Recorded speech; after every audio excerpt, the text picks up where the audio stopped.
I think there are a couple of things that helped me to be where I am today. Um, One is my willingness to get better all the time, and to be the best coach. That was me as a player as well, to be the best player that I could possibly be, and learn from every single player that I was around. Back on the days, we didn't have all the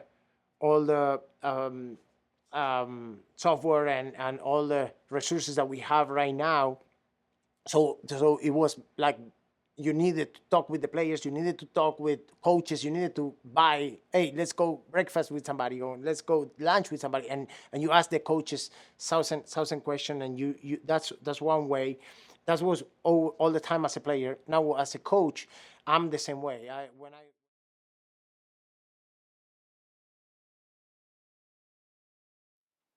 We chose to evolve into a tennis player, we will try our best to create the most fun, disciplined environment. Usually those two words doesn't go together, but yes, in this case, yes. Either they're having fun or they're being disciplined. No, it's a fun, disciplined environment. So what I could tell for sure is whether it was Corey or Sloan or Sasha Vickery or Victoria Duval or my daughters, there is no place that those girls would rather be at any moment than on the tennis court. And this is the reason why we create that environment, so they can feel that way. It's a safe environment, it's a disciplined environment, but at the same time, this is where they want to be. So we found out that the kids, they thrive. They work a lot harder, a lot longer, with a lot more perseverance, a lot more energy, with a lot more concentration, a lot more intention than when it's a very stagnant, laid back environment that is not good for the kids. So yes, the environment got to be healthy, and healthy in this case is the kids should want to come out to play tennis today. They cannot wait to get off the school bus to come to the tennis court. As soon as they get off the school bus, they're running in the tennis court. That's what you're looking for in a development program. Every time.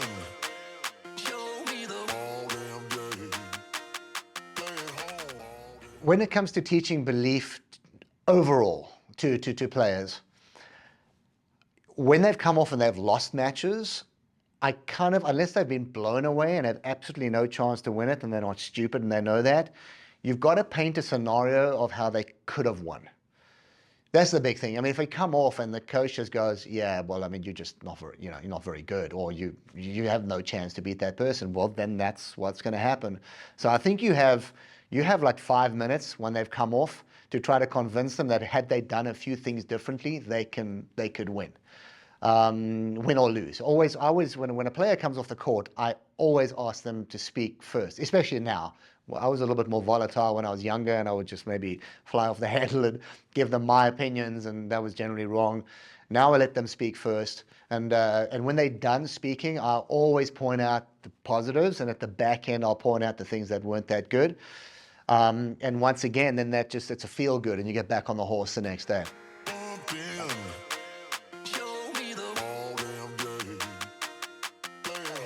For many times, Iga was playing with older category, so the players were a bit stronger. So the tension and fatigue of the arm is becoming much quicker. So sometimes during the match, you're not thinking about technique and holding grip. You're just fighting, and that's sometimes happened. And it's nothing special. Nothing. You just need to realize that after that. Remember, okay, I'm playing this way, and you have a session after the tournament, after the rest of the you have a rest after tournament, then you have a session and you see, oh, the grip is a bit changed.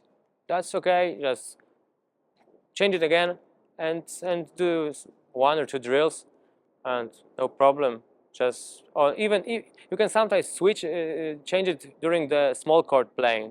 You just feel the ball again, the arm is more relaxed, more stretched, and then it's fixing by himself. But the biggest problem was when she was, for example, having 2 tournaments in a row.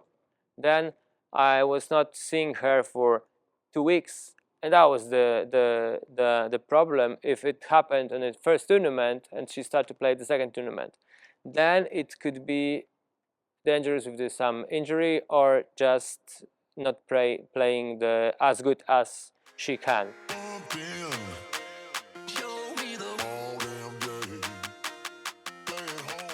I think you can get stuck at working on a glitch or something technical maybe for too long. I do believe in the 80-20 style of coaching, whereas 80% you kind of focus on your strength and 20% on your weakness. And then if you do that, then as you come along, you will get better and better. And playing a lot of matches, guys are gonna play your weakness, so you're gonna have to work that automatically, and that will make that part of your game better as well.